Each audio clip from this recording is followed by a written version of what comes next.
माना जाता है वो आज के दिन इतना डेवलप्ड न हो बना पाती। डॉलर की वैल्यू उतनी स्ट्रांग नहीं होती जितनी की आज है। जैसे ओपन इंटरनेट प्लेटफॉर्म्स एग्जिस्ट ही नहीं करते। सोवियत यूनियन टोटल 15 देशों से मिलकर बना। उन देशों में लिथुआनिया 11 मार्च 1990 को सोवियत यूनियन से सबसे पहले अलग हुआ था। फिर एस्टोनिया 30 मार्च 1990 को, लैटविया 4 मई 1990 को और रसिया 12 जून 1990 को। इस तरह से 15 देश 1990 से 1991 के बीच सारे एक एक करके अलग हो गए। फिर 26 दिसंबर 1991 को सुप्रीम सोवियत यूएसआर को ऑफिशियली डिसॉल्व कर दिया।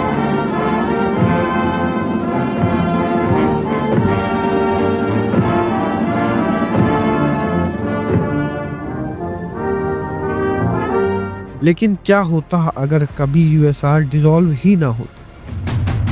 दुनिया दो सुपर पावर में बटी होती, यूएसए वर्सेस यूएसआर।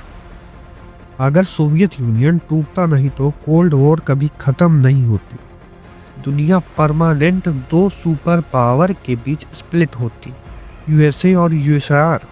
हर कॉन्टिनेंट में प्रॉक्सी वॉर्स चलाते रहते, यूरोप डिवाइडेड रहता, न्यूक्लियर टेंशन हाई रहती, स्पेस रेस डबल स्पीड से होती और दुनिया एक dangerous but highly competitive era में जाती। और नाटो का एक्सपेंशन रुक जाता क्योंकि ईस्टर्न यूरोप यूएसआर के कंट्रोल में ही रहता।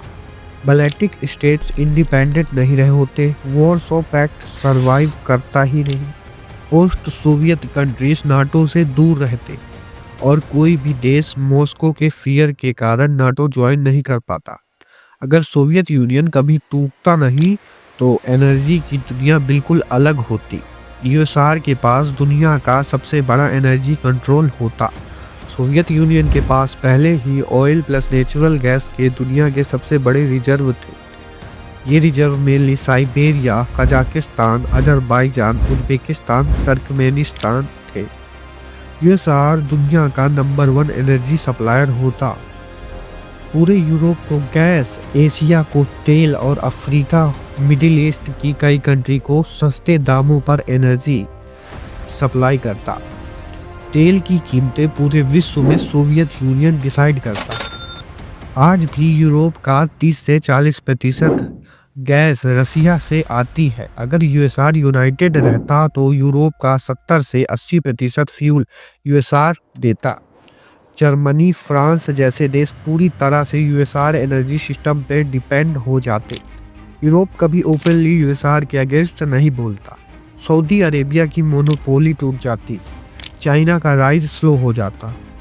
आज चाइना सेंट्रल एशिया से सस्ती गैस और तेल खरीदता है, बट अगर यूएसआर यूनाइटेड होता तो चाइना को सस्ती एनर्जी नहीं मिलती। चाइना को हर एनर्जी डील एक सुपर पावर से लेनी पड़ती, जिसकी वजह से डेवलपमेंट स्लो होता। इन सभी रीजन की वजह से मैन्युफैक्चरिंग कॉस्ट बढ़ जाती, जिसकी वजह से चाइना जो आज के दिन डेवलप्ड कंट्री में से एक माना जाता है वो आज के दिन इतना डेवलप्ड न होता। यूएसआर होने की वजह से इंडिया को भी एनर्जी प्रॉब्लम होती। आज इंडिया कजाकिस्तान से यूरेनियम लेता है, रसिया से सस्ता तेल और तुर्कमेनिस्तान से गैस पाइपलाइन। अगर यूएसआर एग्जिस्ट करता तो सारे रिसोर्सेस एक सुपर पावर के कंट्रोल में होते। इंडिया यूएसआर का पार्टनर तो होता पर एनर्जी के रेट यूएसआर सेट करता, जिसकी वजह से एनर्जी के दाम और भी ज़्यादा होते। यूएसए का एनर्जी डोमिनेंस ख़त्म हो जाता, जिसकी वजह से यूएस कंपनीज मिडिल ईस्ट में उतना इन्फ्लुएंस न बना पाती। डॉलर की वैल्यू उतनी स्ट्रांग नहीं होती जितनी की आज है। यूएस की ग्लोबल पावर कम हो जाती। जियोपॉलिटिक्स को साधारण और सिंपल लैंग्वेज में समझने के लिए सब्सक्राइब करें हमारे चैनल को। अगर सोवियत यूनियन कभी टूटता नहीं, यूएसआर दुनिया का बिगेस्ट फ्यूल किंग होता। यूरोप पूरी तरह यूएसआर पे डिपेंडेंट होता। मिडिल ईस्ट की इम्पोर्टेंस कम हो जाती। चाइना इतनी तेजी से पावरफुल नहीं बनता। यूएसए का ग्लोबल डोमिनेंस टूट जाता। तो आपको क्या लगता है, सोवियत यूनियन का टूटना भारत और विश्व के लिए सही था या नहीं? कमेंट सेक्शन में जरूर बताएं। यूएसआर का इम्पैक्ट इंटरनेट और टेक्नोलॉजी वर्ल्ड पर भी पड़ता।